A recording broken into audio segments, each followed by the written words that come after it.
इस कथा का श्रवण कर रहे हैं। आइए आज कथा के तीसरे दिन में प्रवेश करें। कल हम लोगों ने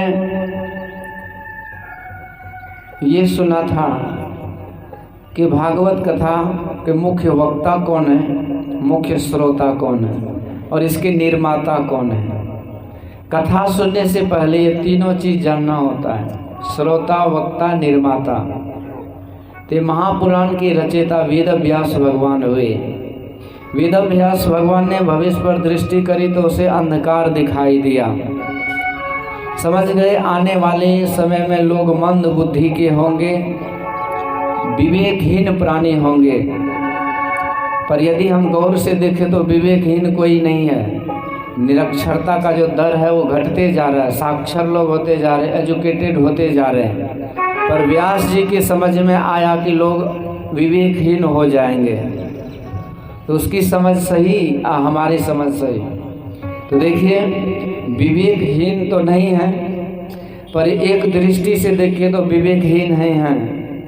हम आज तक जो भी ज्ञान प्राप्त कर रहे हैं, जितना भी ज्ञानी हो रहे हैं, तो भौतिक ज्ञान में हम ज्ञानी हो रहे हैं, पर आध्यात्मिकता से, आध्यात्मिक ज्ञान से रुचि घटती जा रही है। नई पीढ़ी, नए जनरेशन को देखिए तो आध्यात्मिक ज्ञान में कोई रुचि, कोई इंटरेस्ट नहीं है।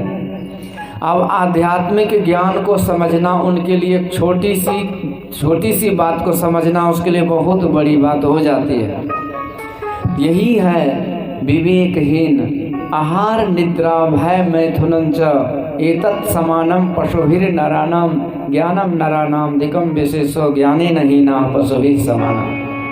आहार निद्रा भय मैथुन, ये जो चीज़ है खाने के लिए, सोने के लिए, घर बनाने के लिए, मकान दुकान पैसे कमाने के लिए, ये सारी जो लोकाचार है इसमें लोग बहुत एक्सपर्ट होंगे, बहुत अनुभवी होंगे, बहुत स्मार्ट हो जाएंगे, पर आध्यात्मिक ज्ञान से वो भीन रहेंगे। इसी को कहते हैं ज्ञाने नहीना, ज्ञान से रहित। ऐसे लोग आने वाले समय में ये व्यास जी को दिखाई दिए। संत महापुरुष दूर दृष्टा होते हैं। आपके बॉडी लैंग्वेज से आपके पूरे हिस्ट्री को पढ़ लेते हैं, आपके शरीर के चाल चलन से, बोली भाषा से पूरे जीवन शैली को समझ लेते हैं। आपकी मानसिकता क्या है, आगे पीछे सबको देख लेते हैं। तो व्यास भगवान ने दूरदृष्टि बात करी तो भविष्य में उसे घोर अंधकार दिखाई दिया, जो हकीकत में अभी दिख रहा है। भीड़ तो होती है जहाँ मजलिस जमते हैं, जहाँ अलग चीज होता है, आध्यात्मिकता में भी भीड़ होती है। पर मेरा कहने का मतलब है इस ज्ञान को समझ पाना आजकल के भौतिक विज्ञान के लिए, भौतिक विद्वान के लिए बड़ा मुश्किल होता है। बड़े जटिल विषय वो समझते हैं। इसका मतलब है कि उसकी बुद्धि में वो क्षमता नहीं है आध्यात्मिक ज्ञान को पकड़ने की, और उसमें उसकी रुचि कम है। तो लोग सरलता से, सहजता से आध्यात्मिक ज्ञान को, सत्संग के, भजन की बात को, ईश्वर के स्वरूप के ज्ञान को, ये सब को समझे। तो व्यास भगवान ने इसी तरह वेद को 4 भाग किए, महाभारत लिख दिए। महाभारत को 5वां वेद कहा गया। महाभारत इतनी मोटी हिंदी अनुवाद में 6 खंड में है, ये 5वां वेद ही है। इसमें प्रैक्टिकली बतलाया गया है। वेद को तो आप पढ़ भी लीजिएगा तो पढ़ना मुश्किल है, पढ़ लीजिएगा तो समझ नहीं पाइएगा, समझ भी पाइएगा तो जो लिखा है वो नहीं समझिएगा, कुछ और ही समझिएगा। बड़ा मुश्किल है। वेद का ही दुहाई दे करके जीव की हिंसा करते हैं, बलि करते हैं, अधर्म करते हैं, पाखंड को फैलाते हैं, प्रमाण देते हैं कि वेद में लिखा है। पर वेद में जो लिखा है वो थोड़ी वो समझ रहे हैं, तो बड़ा मुश्किल है। तो इसी वेद का 5वां जो दूसरा रूप अवतार है वो है महाभारत। इसको 5वां वेद कहा गया है। महाभारत ज्ञान का खजाना है। जब महाभारत का सीरियल चलता था तो खूब लोग देखते थे, पर अभी तो सीरियल ही उठपटांग चल रहा, वो सीरियल भूल गए। पर वो चीज़ बड़ा अद्भुत है, बहुत ज्ञान है। पुराणों को लिखते गए, बाद में मन फिर भी अशांत रहा तो व्यास जी महाराज के सामने यहाँ देवर्षि नारद जी आए और नारद जी ने भक्ति की महिमा सुनाए। कहते महाराज दुनिया में संतों का संग, सत्संग और भक्ति से बढ़ के कुछ नहीं है। शांति का यही एक स्थान है, दूसरा कोई शांति का स्थान नहीं है। दुनिया में दूसरा कोई स्थान नहीं जहाँ जीव सुख पा सकता है। असंभव काम संभव हो जाए या तो मान सकता हूँ, लेकिन बिना भक्ति के कोई शांति मिल जाए किसी को, ये कभी मानने वाली बात नहीं है। ये कौन कहते हैं? हम लोग। अरे हम लोग कहेंगे तो नहीं हो मानिए तो चलेगा। शिव अज सुख सनकादिक नारद, जे मुनि ब्रह्म विचार विशारद, समकर मत खगनायक यहाँ करिए राम पद पंकज नेहा। भगवान शिव योग के प्रवर्तक, महायोगीश्वर, योगेश्वर। भगवान शिव थे योगीश्वर और भगवान कृष्ण योगेश्वर, योग के प्रकांड विद्वान। योगहीनम कथम ज्ञानम, ब्रह्मा जी पूछने गए थे भगवान शिव से योग ज्ञान में क्या अंतर, बहुत बात। तो भगवान शिव विधाता ब्रह्मा जी, सनकादिक ऋषि, देवर्षि नारद और जो भी ब्रह्म विचार में विशारद है। विशारद एक डिग्री है संस्कृत में, इस डिग्री का बहुत महत्व है। जैसे आप लोग डॉक्टरेट की डिग्री करते हैं, पीएचडी, और भी जो बड़े बड़े डिग्री डिप्लोमा धारक है वो जानते हैं डिग्री का महत्व। तो आध्यात्मिक ज्ञान में जो सबसे श्रेष्ठ डिग्री है उसी को विशारद की डिग्री कहते हैं। तो जो आध्यात्म ज्ञान में परम निपुण है, ज्ञान की पराकाष्ठा तक पहुँचे हुए महापुरुष हैं, वो सबों ने विचार करके एक मत से ये सिद्ध किया कि करिए राम पद पंकज नेहा, प्रभु के चरणों में प्रेम करो, इसके बिना सुख नहीं होगा। तो ये तो आशा ही छोड़ दीजिए कि इसके बिना कहीं सुख होगा। और ये आशा में जो रहता है कि हम सुख पा लेंगे, उसको दर दर की ठोकर खानी पड़ती है, सपने में भी सुख नहीं मिलता है। और ये संसार मृग तृष्णा के तरह है, वो एक दिन अंततो गत्वा वो प्यासे मर जाता है दुनिया से। मृगा पानी के आस में रेगिस्तान में दौड़ लगाता है। रेगिस्तान में जब सूरज की रोशनी पड़ती है तो ऐसा आभास लगता है कि आगे पानी है, और उसी आशा में दौड़ता है कि पानी पिएंगे, प्यास से छटपटा रहा है मृगा। और उसे दिखता तो है पानी, लेकिन वो पानी नहीं है, उसी को मृग तृष्णा का जल कहा गया है। तो संसार में आपको दिखता तो है कि सुख है बेटा पुतों में, दामाद में, पर इसमें तुमको कभी सुख नहीं मिलेगा। परिवार में न कहीं सुख नहीं, ना सुख विद्या के पढ़े, ना सुख वाद विवाद, साध सुखी सहजो कहे लगे शून्य समाज। ये संतों का मत है। ये मृग तृष्णा के जल में वो मृगा भटकते भटकते बाद में रेगिस्तान में तड़प तड़प के मर जाता है, उसे सुख नहीं मिलता है। आज बचपन से लेकर के बड़ा एम्पायर खड़ा कर दिए, बहुत बड़े हो गए, मरते समय एक बार पूछे कि अंतिम वर्ड हमें बताओ, शब्द बता दो कि तुम सुखी थे कभी। वो कहेंगे मैं कभी सुखी नहीं था, सोच ही रहा था कि अब सुखी होऊंगा, अब तो मैं दुनिया से ही जा रहा हूँ। तो सुख का घर ये भक्ति सत्संग है। ये नारद जी ने वेद व्यास भगवान को दृष्टांत के माध्यम से समझाते हैं। वो भी कौन दृष्टांत? तो जीवंत दृष्टांत। प्रत्यक्षम किम प्रमाणम। अब जो मेरे जीवन में घटना घटी, यदि वो मैं आपको बतलाऊं तो इसमें प्रमाण का क्या जरूरत है? ऐसा दृष्टांत कहते हैं व्यास जी। भक्ति का चमत्कार देखिए। मैं दासी का बेटा था और नौकरानी मेरी माँ थी। नौकर चाकर को कहाँ शुभ सामान मिलता है? कुछ नहीं मिलता, खाने के लिए तरसते हैं। और एक एक यदि कंजूस मालिक मिल गया तो और परेशानी होती है। एक जगह मैं गया था नागपुर में, बहुत बड़ा सत्संगी है, नाम तो नहीं बोलूँगा पर बहुत बड़ा करोड़पति है। हम लोग गए थे सत्संग में, तो वहाँ 2-4-10 नौकर उसके पास रहते हैं। 600 नौकर को 10 नौकर उसके घर में ही रहते चूल्हा चौका करने में, पैसे वाले। तो मैं कुछ नौकर को बोला कि आप लोग बड़े अच्छे हैं, कि आप लोग का मालिक सत्संगी है, सत्संग भजन करते हैं, तो आप लोगों को बढ़िया मतलब देता होगा, रुपया पैसा मदद करता होगा, सब कुछ से ठीक ठाक रहता होगा। वो नौकर लोग बोले कि क्या बात करते हैं, नाम का सत्संगी है, इन लोगों के लिए जो खाना बनता है वो बासमती चावल का, और हम लोगों के लिए वो BPL वाला चावल ला के देता है, सड़ा हुआ चावल। अलग से हम लोगों को रूखा सूखा खाना पड़ता है, इन लोगों के लिए केवल हम लोग भोजन बना देते हैं, खाने का नसीब नहीं होता है। तो एक एक मालिक है वो अहंकार में रहते हैं और उस अहंकार के चलते नौकर को बहुत कष्ट देते हैं। पर एक बात जान लीजिए, वो किसी कर्म बस नौकर हो गया, पर उसके अंदर भी वही आत्मा जो आपके अंदर है। और ये किसी के कर्म का दोष उस पर नहीं देना चाहिए, क्योंकि ये जीवन एक जैसा नहीं रहता है। बड़े बड़े भी छोटे बनने पड़ते हैं। राजा भी एक दिन भिखारी हो जाता है, अब भिखारी को भी राजा बनने में देर नहीं लगती। त्रिया चरित्रम पुरुषस्य भाग्यम देवो न जानाति कुतो मनुष्य। पुरुष का भाग कोई नहीं जानता, कब किसका किस्मत का सितारा बन जाए। कौन जानता कि जो आज आपका नौकर है कल आपका मालिक बन जाए और आप उसके नौकर बन जाए। इसीलिए किसी का भी अनादर सम्मान नहीं करना, अनादर और अपमान नहीं करना चाहिए। सब दिन हो तो न एक समाना। पर ये बेचारा नारद जी कहते हैं कि मेरी माँ दासी थी, सेवा करती थी, नौकरानी थी, जीविकोपार्जन करके अपना और मेरा गुजर बसर करती थी। पर जिस घर में मेरी माँ काम करती थी वो सेठ जी बड़े धर्मात्मा थे, सत्संग भजन उसके यहाँ हुआ करता था। और एक दिन मैंने संतों की सेवा की, संतों का आशीर्वाद मिला तो मुझे प्रभु का दर्शन हो गया। उस दर्शन का अनुभव मैं आपको शब्द में नहीं बतला सकता। दुनिया में किसी भी चीज़ को देखने से उतना सुख नहीं है जितना सुख उस प्रभु का दर्शन करने से जीव को एक क्षण के दर्शन से हो जाता है।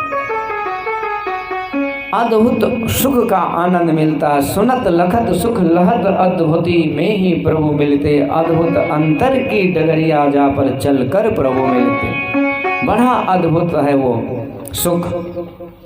इसको हम लोग आइए भजन में सुन लेते हैं, फिर आगे की कथा सुनाऊंगा। अद्भुत अंतर की डगरिया जा पर चल कर प्रभु मिलते। अद्भुत अंतर की डगरिया जा पर चल कर प्रभु मिलते। जा पर चल कर प्रभु मिलते। जा पर चल कर प्रभु मिलते। जा पर चल कर प्रभु मिलते। अद्भुत अंतर की डगरिया जा पर चल कर प्रभु मिलते। अद्भुत अंतर की डगरिया जा पर चल कर प्रभु मिलते।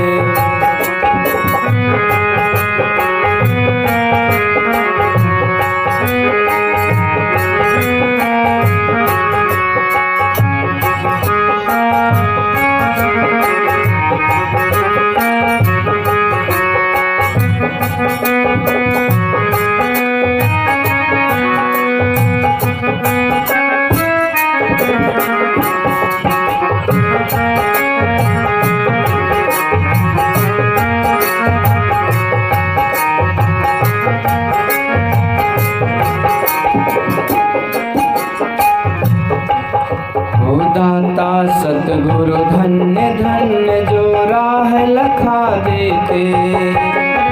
दाता सतगुरु धन्य धन्य जो राह लखा देते। चलत पंथ सुखोत है। चलत पंथ सुखोत है। जहाँ अझर झरते। अद्भुत अंतर की डगरिया जा पर चल कर प्रभु मिलते। अद्भुत अंतर की डगरिया जा पर चल कर प्रभु मिलते। जा पर चल कर प्रभु मिलते। जा पर चल कर प्रभु मिलते। जा पर चल कर प्रभु मिलते। अद्भुत अंतर की डगरिया जा पर चल कर प्रभु मिलते। अद्भुत अंतर की डगरिया।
नौबत झहरत बड़ भागी सुनते, सुनत लखत सुख लहत अद्भुति,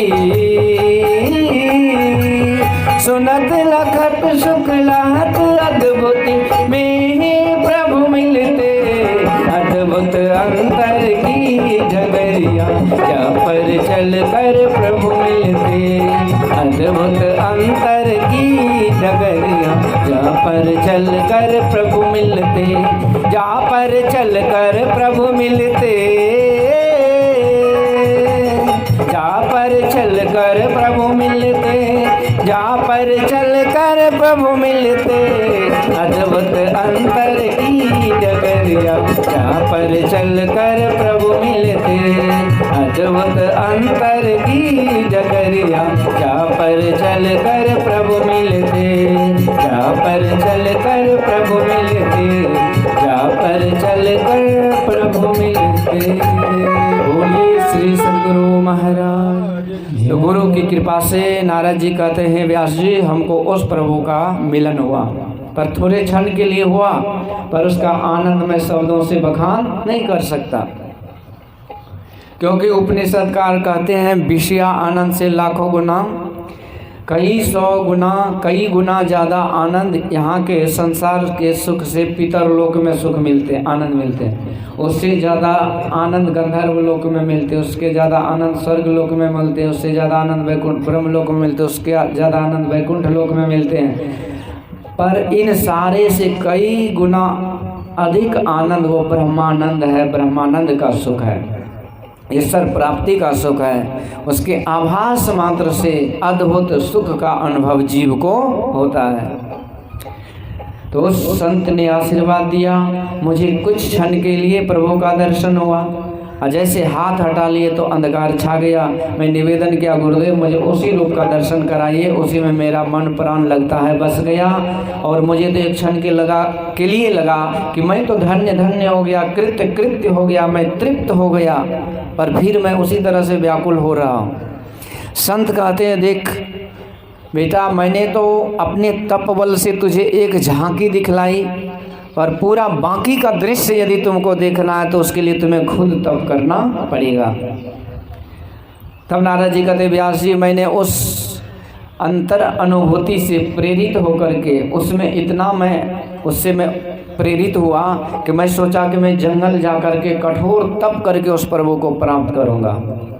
देखिए, दारू शराब थोड़ा सा पहले लोग पीते हैं, तो जो पियक्कड़ लोग होता है वो पहले अमीर आदमी को पकड़ता है और अपना पैसा फंसा करके उसको पिलाता है, जानता है एक बार इस लपेटे में आएगा तो फिर इसी का हम पीते रहेंगे जीवन भर। तो यही बात है। पर ये सांसारिक नशा में तो थोड़ा सा नशा होता है जो उतर जाता है, पर भक्ति भजन का जो नशा होता है वो जीवन पर्यंत नहीं उतरता है।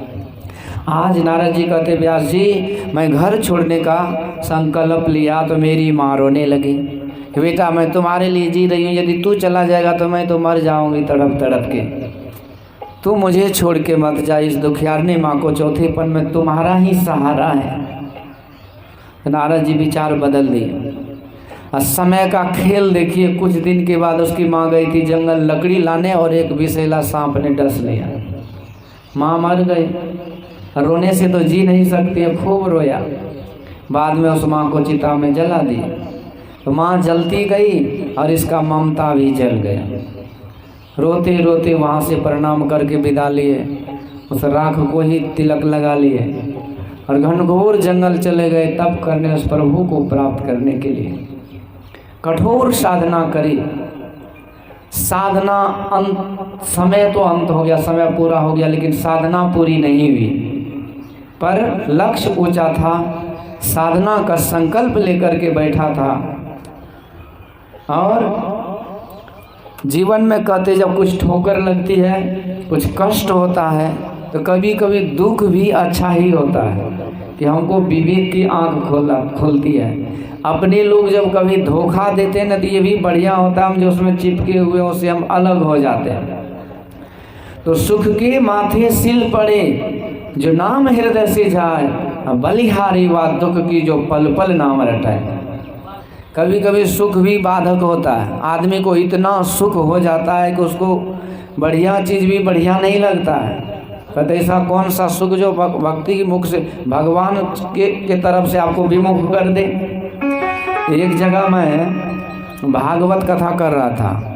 कथा के चौथे दिन भगवान का जन्म होता है, अवतार होता है, जन्मोत्सव यहाँ कल होगा, तो सादगी से हम लोग मनाएंगे। तो वहाँ पर जन्मोत्सव था चौथे दिन, और उस दिन जिसके यहाँ हम कथा कर रहे थे उसका बेटा का भी जन्म था।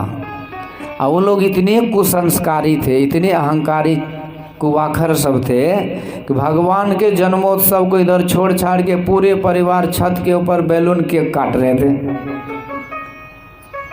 तो ये होता है संस्कारहीन, ये होता है, ये सुख भी विपत्ति का कारण हो जाता है। तो कहने का मतलब है जब आपके घर में कोई यज्ञ हो, उत्सव हो, तो उससे बढ़ के आपका कोई नहीं होता है। कोई रिश्तेदार, कोई मेहमान, कोई पर्व त्योहार हो ही नहीं सकता है यदि आप उसको मानते हैं। तो ऐसे हुआ कि हाथ में सोना आया और आप उसको कंकड़ के बदले में बदल दिए।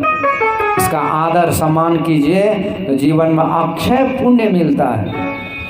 तो यहाँ पर आज नारद जी को दुख हुआ, पिछले जन्म की बात है, तो वो दुख ही उसको शिक्षा देने लगा, मार्गदर्शन करने लगा। गुरु महाराज के भी बचपन में ही माताजी गुजर गए थे। एक उनकी बहन थी झूलन दाई, वही सेवा करती थी, गुरु महाराज का लालन पालन करके बड़ा की थी।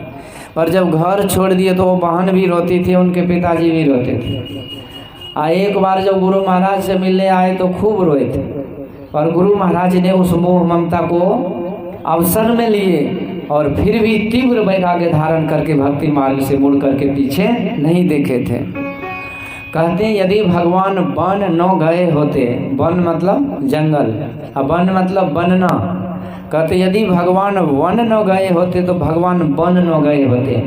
भगवान बन गए मतलब भगवान राम भगवान बने इसलिए क्योंकि वो वन को गए, त्याग किए, तपस्या किए।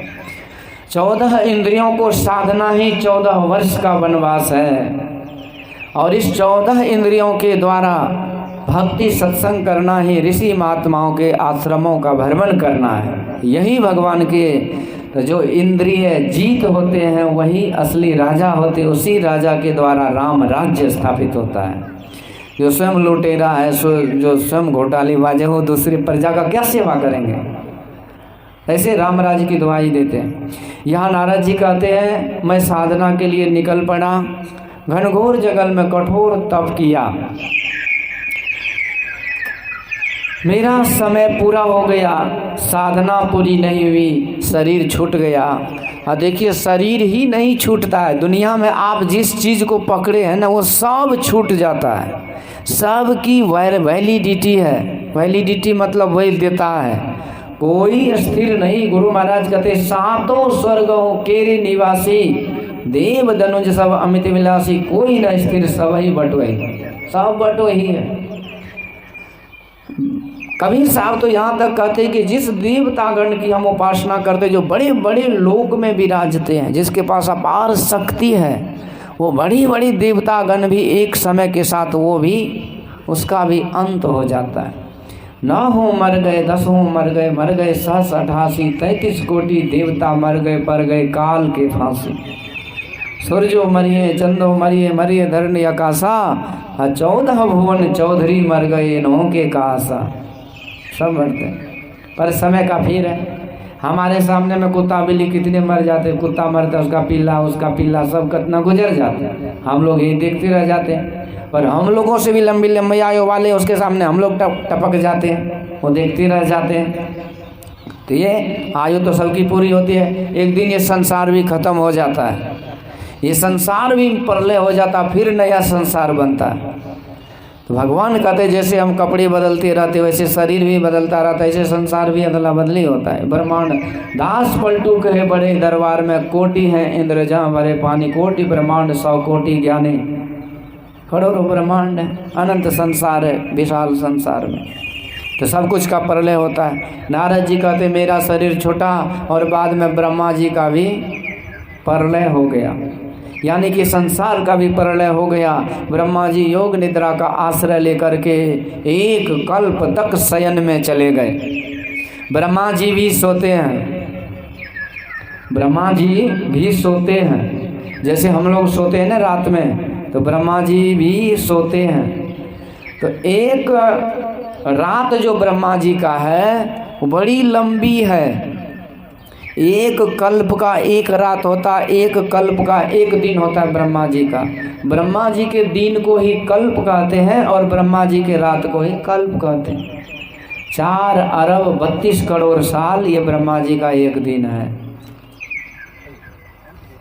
तो ब्रह्मा जी कल्प योग निद्रा में चले गए और तब जाकर के फिर से जब ब्रह्मा जी की नींद पूरी हुई, फिर जग गए, दूसरा कल्प का शुभारंभ हुआ।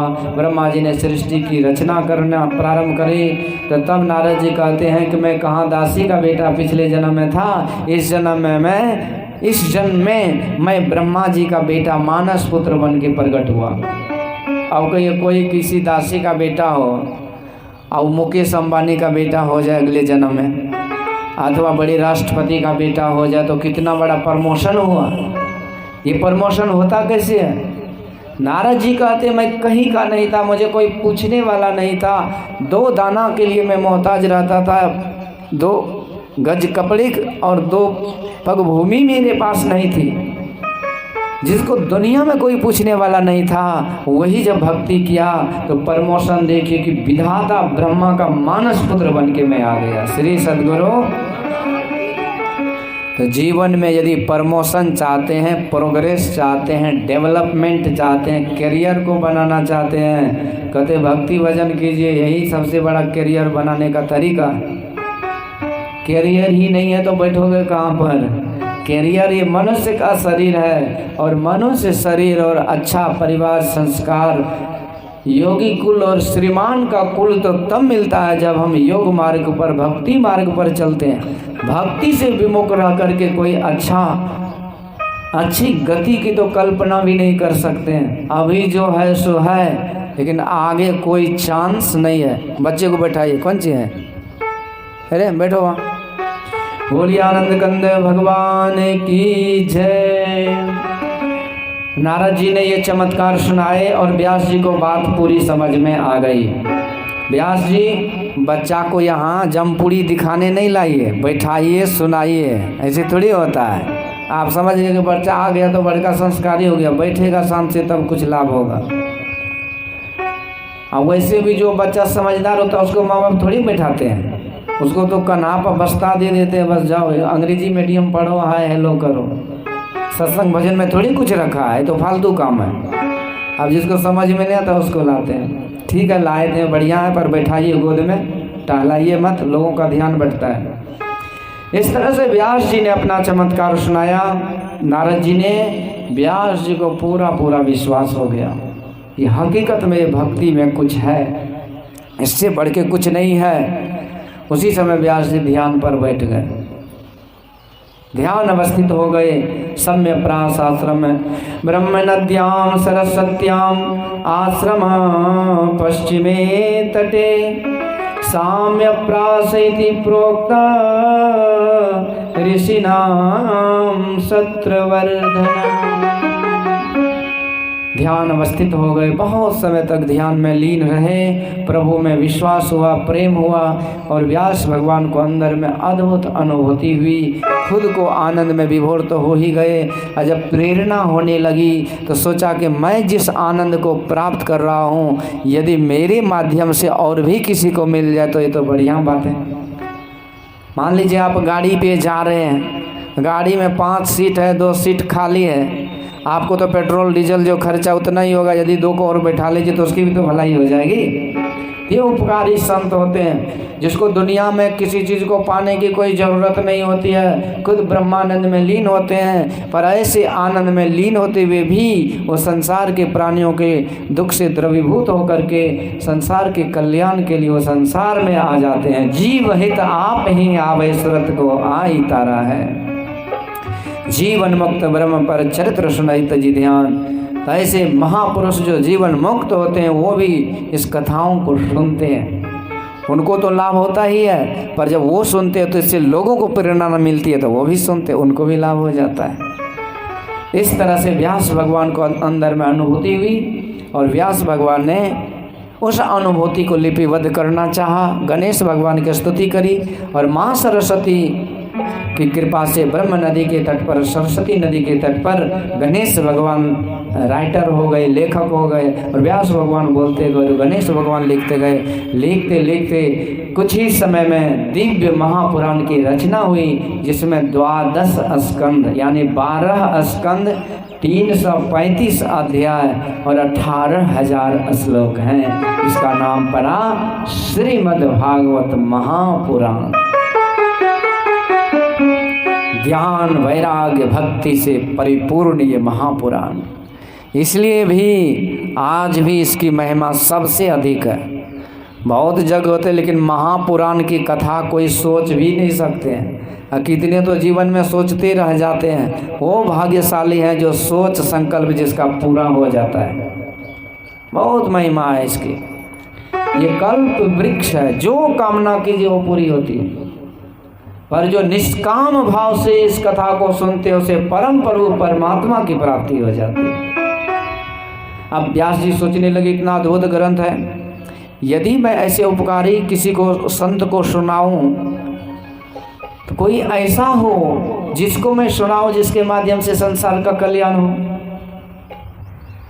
तो व्यास जी को अचानक अपने पुत्र सुखदेव जी की याद आई कि हमारे प्रिय पुत्र सुखदेव जो जन्म लेते ही जंगल को चले गए थे, यदि मैं उनको कथा सुना दूं तो वो बड़े विरक्त है, वो संसार के लिए कुछ भी कर सकते हैं। यम प्रवजन्तमनुपेतमपेत कृत्यम द्वैपायनो विरह कातरा जुहावा पुत्रेति तन्मयतया तरवोभिनेन्दु तम सर्वभूत हृदय मुनिमान तोस्मि। सुखदेव जी जन्म लेते जंगल को चले गए। अच्छा बोलिए कि जन्म लेने के बाद बच्चा चलता है, फिर कैसे चल के चले गए? तो सुखदेव भगवान 12 साल तक माँ के पेट में ही रहे थे। तो 12 साल के बच्चा तो टंगर होता है, तो टांग से चल सकते ना, इसीलिए जन्म हुआ और चलते बने। कहाँ? तो जंगल की ओर।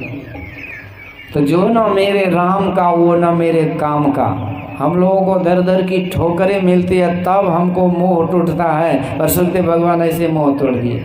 अब कहिए कि ऐसा ज्ञान उसे कहाँ से मिल गया कि माँ के पेट से जन्म हुआ और सब कुछ को छोड़ दिए।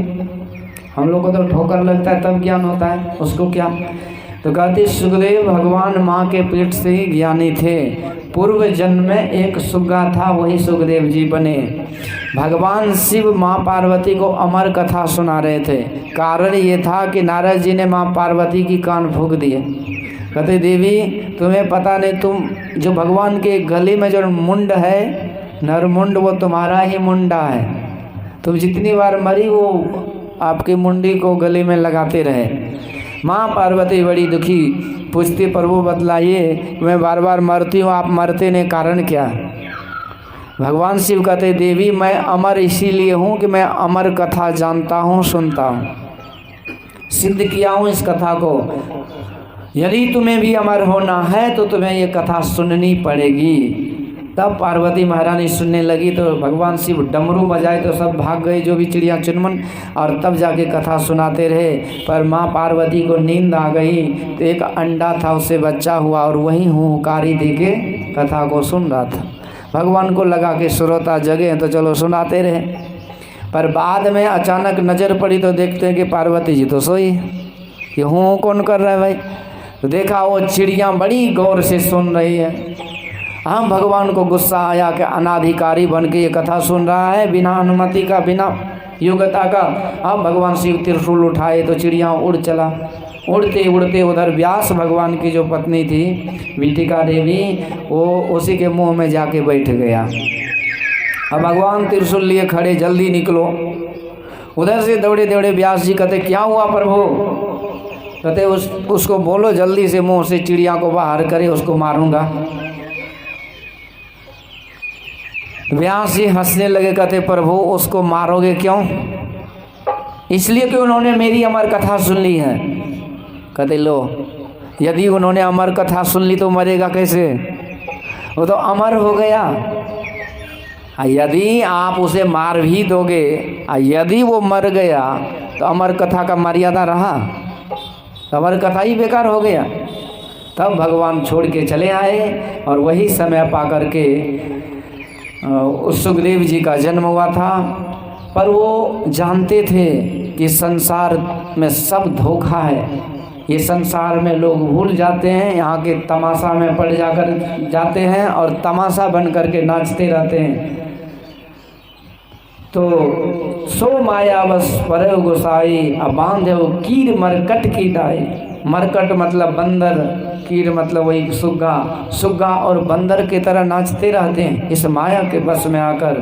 भूमि परत भा और नर पानी, जीवी जी वही माया लिपटानी। आकाश बादल का पानी सच होता है, पर नीचे पानी धरती पर आते ही कीचड़ में मिल करके गंदा मटमैला होता है। ऐसे ये जीव संसार के माया के लपेटे में आकर के अपने आप को दूषित कर लेता है, पॉल्यूटेड कर लेता है। ये सुखदेव जी जानते थे संसार में दुख ही दुख है, इसको अनुभव भी किए थे। गुरु महाराज कहते प्यारे ये संसार में तुमको सुख नहीं मिलेगा, जनी लिपटोरे प्यारे जग परदेशवा सुख कचो ये माना है। कबीर साहब कहते तन धर सुखिया काहू न देखा, जो देखा सो दुखिया। जिसको मैंने देखा सब दुखी देखा। आई जो हंसते रहते बतीसी दिखाने वाले तो दुखी नहीं होंगे? कबीर साहब कहते वो भी दुखी है। ये जो बतीसी दिखा रहे हैं बनावटी बतीसी है, ये आर्टिफिशियल लाफिंग है, ये बनावटी हंसी है। हकीकत में यदि उसके दिल में जाइए तो वो भी हंसते नहीं हैं। झूठे सुख को सुख कहे मानत ना मन मोद, जगत चवे ना काल सब कुछ मुख में कुछ को। कोई सुखी नहीं। कुशल कुशल के पूछते कुशल भया न कोय, जरा मोई न भय मुआ। कुशल कहाँ थे हो? जरावस्था नहीं गया, ये मृत्यु का भय नहीं गया, आदमी कुशल कहाँ से होगा? ये काल के गाल में बैठा हुआ जीव कब सुखी रह सकता है? ते बारी सुख कोई सुख नहीं, हकीकत में ये संसार ही दुख रूप है। संत महापुरुष कहते देख कर मत भूलना, बाहर की सफाई पर वर्क सोने की लगी है गोबर की मिठाई पर। यही छलावा है, यही धोखा है। जैसा दिखता है वैसा है ही नहीं। बाहर से जो डिजाइन है वो अंदर में कुछ और ही है। पर हम लोग तमाशा बन जाते हैं, पर जो ज्ञानी हो जाते वो तमाशे नहीं बनते। संभल कर बैठना जलवा मोहब्बत देखने वालों, और तमाशा खुद न बन जाना तमाशा देखने वालों। संत महापुरुष कहते तमाशा मत बनो। सुखदेव जी को अनुभव था इस संसार के दुख का, इसलिए माँ के पेट में ही बैठे पड़े रहे। अब कहीं माँ के पेट में भी तो दुख है, वहाँ कौन सा एसिडिसी लगा हुआ है? वो तो एक थैला में जो पैकिंग सामान हम लोग अमेजोन से मंगाते हैं ऑनलाइन, इसी तरह वो बच्चा पैकिंग रहता ऑनलाइन आ रहा है। वो पेट में पैकिंग रहता, कोई हवा पानी कुछ भी व्यवस्था नहीं है। अब माँ जब छुलक्कड़ होती है ना तो बच्चा को और कष्ट होता है। चिकन मटन खाने वाली माँ जो होती है, मिर्च मसाला खाने वाली, तो बच्चा पेट से ही कुबाखर हो जाता है। तो दुख तो होता ही है, पर माँ पर भी उसको गुस्सा आता है, माँ को भी चिकन मटन बना देती है। एक अखबार में आया था एक बेटा ने अपने बाप की आंख के डोका को निकाल लिया। तो ऐसा क्यों किया? क्योंकि उसको पेट से ही उसको कुसंस्कारी बना दिया, उसको निश्चर बना दिया। आप जो खाए तो उसके पेट में गया कि नहीं? आप साकट है तो बच्चा वैष्णव थोड़ी होगा। इसीलिए उसको उतना लगन है मीट मछली पर। नहीं तो बच्चा तो भगवान का रूप होता है, वो मीट मछली कैसे खा सकता है? क्योंकि माँ साकट है, तो माँ जब उस अवस्था में खाती हैं तो वो सब उसके बच्चा को चला जाता, वो हैबिट हो जाता उसको खाने का। तो पेट से ही उसको निश्चर बना के जन्म दिए। इसलिए कहते हैं कुछ अवस्था में कम से कम खान पान अच्छा होना चाहिए। अपना बिगड़ो तो कम से कम आने वाले पीढ़ी को तो मत बिगाड़ो। समय रामायण गीता पढ़िए, शाकाहारी भोजन कीजिए, व्रत उपवास कीजिए, तब जो बच्चा होगा तो आपके तरह वो चिकन मटन वाला नहीं होगा, कम से कम वो तो सुधर जाएगा। पर हम लोग क्या है, तो अंध परंपरा में चलने वाले समाज हैं। एक दूसरे को हम अच्छा मार्ग पर जाने देने ही नहीं चाहते हैं। संत लोग कहते अंध परंपरा में ये संसार है। एक अंधा आगे है, पिछले पीछे है, सब अंधे हैं, एक दूसरे के सहारे चल रहे हैं। अंध परंपरा किसे कहते हैं? एक बार 10 आदमी जा रहा था किसी रास्ते से और 10 का 10 अंधे था। सबका हेडलाइट फ्यूज था, आगे का हेडलाइट काम नहीं कर रहा था और वो लाठी लेके टोहते हुए जा रहा था। संजोग से आगे में कुआं पड़ा तो देखा तो था नहीं, अब आगे वाले धम से गिरा। पीछे वाले चौकन्ना, अरे भाई आवाज़ कैसी हुई, रास्ता तो ठीक है। अब सब अंधे थे तो पीछे वाले का आगे वाले जो गिर गया था वो सोचा जब हम गिरिए गए थे ये नाले के ऊपर में क्या करेगा। कहते रास्ता ठीक है बढ़ते चलो। अब दूसरा गया वो भी धम। अब पीछे वाले फिर कहते भैया ये आवाज़ हो रही है, रास्ता तो गड़बड़ नहीं। तो दूसरे वाले ने सोचा जब पहले वाले ये नालायक हमको नहीं बोला तो हम उसको काहे बोलेंगे। कहते बिल्कुल रास्ता ठीक है बढ़ते चलो। अब जो भी बढ़ा सब धमाधम गिरते चला गया। यही अंध परंपरा, जब हम चिकन मटन खा रहे थे तो फलाहार क्यों करोगे, तो भी यही खाओ मरो। हम अंधकूप में तो तू स्वर्ग में क्या करोगे। तो कहने का मतलब इस तरह से व्यास जी को माँ के पेट से ज्ञात हुआ। यद्यपि माँ के पेट में भयंकर दुख है, फिर भी वो जानते थे इससे कई गुना दुख ज़्यादा इस संसार में है। संसार के माया में पड़े जीव को होता है। माँ के पेट में अपार कष्ट झेलते हुए भी बैठे रहे। भगवान का आदेश हुआ बेटा मेरा आशीर्वाद रहेगा तुम्हें माया नहीं छुएगी। तब जाकर के 12 वर्ष बाद सुखदेव जी जन्म लिए ही लेते ही जंगल को चले गए। व्यास जी पुकार रहे बेटा बेटा, मुड़ करके नहीं देखा। घनघोर जंगल में जाकर कठोर तपस्या में रत हो गए, ब्रह्मानंद में लीन हो गए और इस तरह से समय बीतता गया। इधर व्यास जी महाराज जब कथा महापुराण की रचना किए तो हुआ कि यदि मेरा बेटा कहीं से आ जाए और वो इस ज्ञान को ग्रहण कर ले तो इससे संसार का बहुत कल्याण हो सकता है। पर मिले कहाँ, कोई टेलीफोन नहीं, मोबाइल नंबर, व्हाट्सएप नहीं, कैसे करें कॉल। आजकल के युग में यही ना, आजकल के स्मार्ट फोन धारक बोलते हैं कि तुम्हारे युग में क्या था, देखो हमारे युग में कितना विकास हुआ। Aeroplane, bullet train, smartphone, laptop, क्या से क्या है। तुम्हारे युग में तो कुछ था नहीं। तो एक बुजुर्ग कहते मेरे युग में गीता था, रामायण था, भागवत था, सत्संग था, समाज था, परिवार था, फुल फैमिली शांति से रहते थे। तुम्हारे युग में क्रांति है, परिवार नहीं है। परिवार है कहीं, सब फ्लैट ले लेके रहते, बगल वाले पड़ोसी को आज तक नहीं पहचानते, 40 साल हो गया। ये भी कोई जीवन है। 24 घंटा 5 परिवार एक दूसरे को देखते भी नहीं, मोबाइल पर ही डूबे रहते। तो मोबाइल ठीक है, काम से काम लीजिए जितना ज़रूरत है। तो यही सब है डिवाइड एंड रूल, ये हम लोग को विकृति लाती है दिमाग में। ये भी तो एक मानसिक वायरस ही है। तो कहने का मतलब कि व्यास जी, सुखदेव जी महाराज उसी समाधि में लीन थे। व्यास जी सोचते थे मेरा बेटा आ जाता तो उससे संसार का कल्याण होता। कैसे बुलाया जाए, कोई साधन नहीं बुलाने का। आजकल मोबाइल का इतना फास्ट युग आ गया, आप एक बार डायल कीजिए, यदि फ़ोन रिसीव नहीं होता है दोबारा जब कॉल करते हैं तो 10 बार डांटते हैं। फ़ोन कर रहे हैं, कहाँ घूमते रहते हो, फ़ोन क्यों नहीं उठाया। अब लो, एक ज़माना था कि एक चिट्ठी भेजते थे, 3 महीने के बाद उधर से रिप्लाई आता था कि हम ठीक है, अपना समाचार सुनाइए। उसमें भी संतोष होता था। आजकल 3 मिनट भी प्रतीक्षा नहीं करते। कैसा जीवन हो गया। तो ये जीवन को जितना फास्ट ट्रैक पर चलाएंगे उतना ही खतरा होता है, तो मन को अशांत करता है। तो ये बुलाने का तरीका उस समय नहीं था, पर आजकल तो है। पर दुख उतना ही है, दुख घटता नहीं है। एक आदमी, एक माता जी थी, मोबाइल पर बैठी थी, मोबाइल के ऊपर नहीं बैठी थी, मोबाइल से बात करते हुए बैठी थी, रोटी भी बना रही थी। उधर से उसका घर वाला आया तो परोसा लगाई, पर इधर मोबाइल भी है, परोसा भी दे रही है। और वो जो रोटी खा रहा था उसके कान में भी मोबाइल, वो भी रोटी खा रहा है और वो भी कान में मोबाइल लगा के रोटी बेल रही है। अब इसी बीच क्या हुआ, वो जो खा रहा था तो अब मोबाइल पर ध्यान है तो रोटी को पानी में डुबा डुबा के, अब देखा नहीं दाल सब्जी किधर है।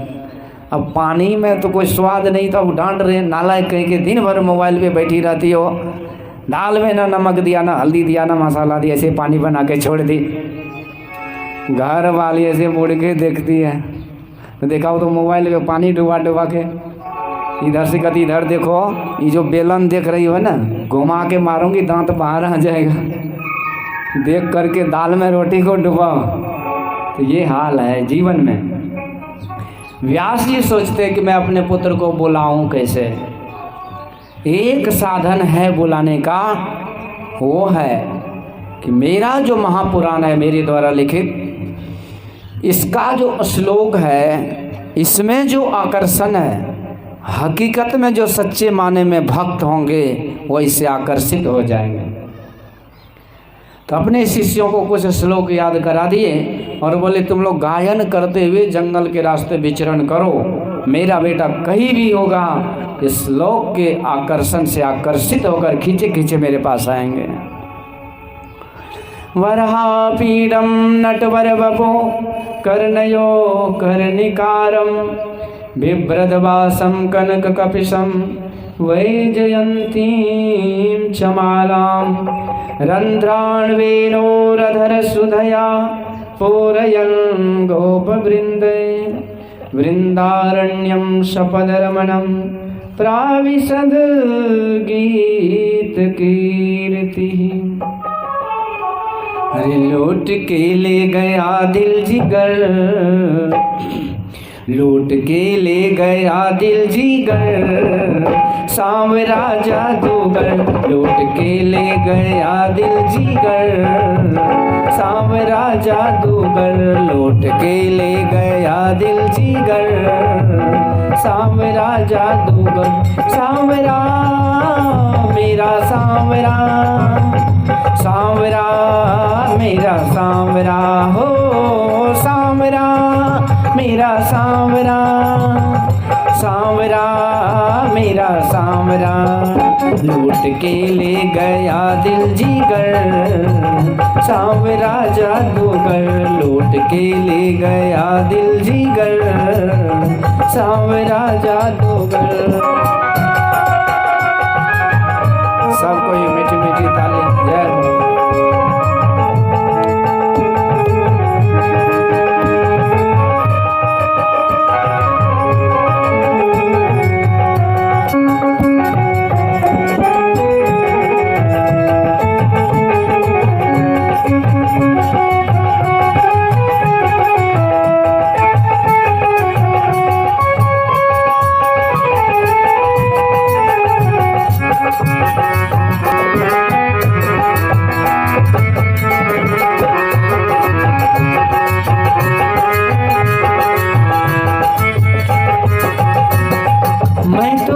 भरने को यमुना से पानी, मैं तो गई देख छवि नटखट की हुई मैं दीवानी, देख छवि नटखट की, ओ मैं तो गई भरने को यमुना से पानी, देख छवि नटखट की हुई मैं दीवानी, हुई मैं दीवानी, हुई मैं दीवानी, हुई मैं दीवानी, हुई मैं दीवानी। उसने मारी जो तिरछी नजर, सांवरा जादूगर, लूट के ले गया दिल जिगर, सांवरा जादूगर, लूट के ले गया दिल जिगर, सांवरा जादूगर।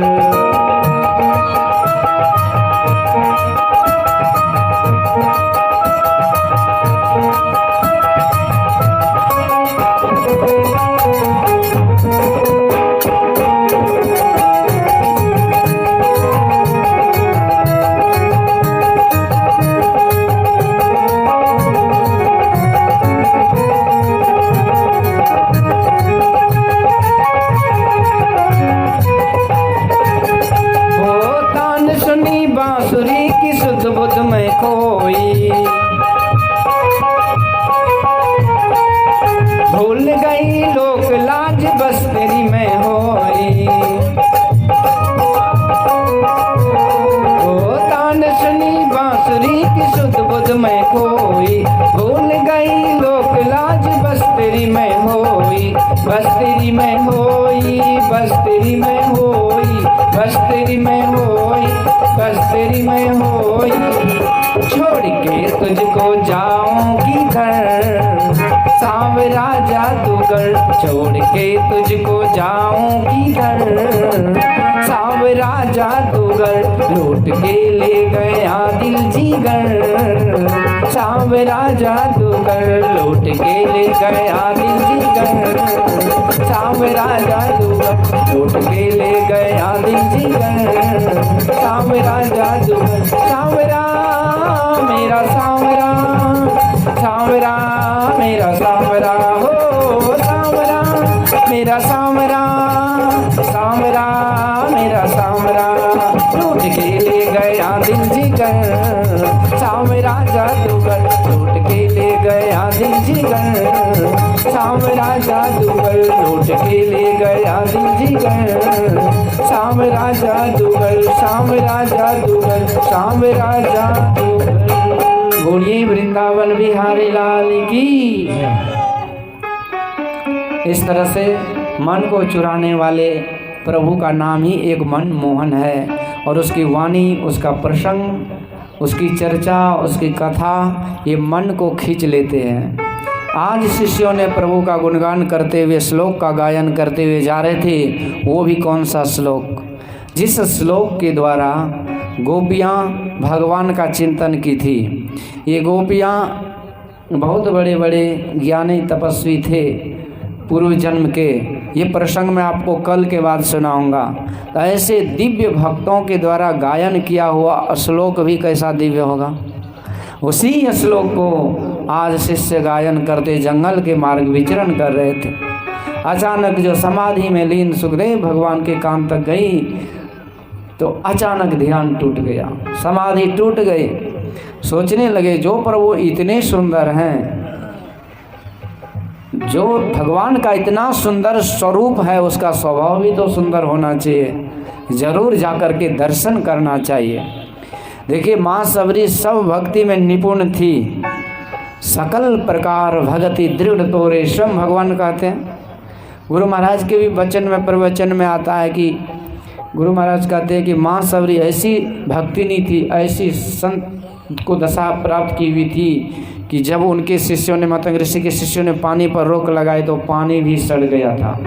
भगवान के जाने से भी पानी शुद्ध नहीं हुआ, माँ सबरी गई तब जाके पानी शुद्ध हुआ। तो ऐसी सबरी माँ भक्ति में पूर्ण थी। भगवान के जो रूप हैं शुद्ध स्वरूप का दर्शन कर रखी थी, केवल सगुन का नहीं। पर यहाँ मातंग ऋषि कहते हैं कि तुम तब तक रहना जब तक कि भगवान तुम्हारे कुटिया न आ जाए। इससे महत्व समझिए, सगुण रूप में भी अद्भुत महत्व है।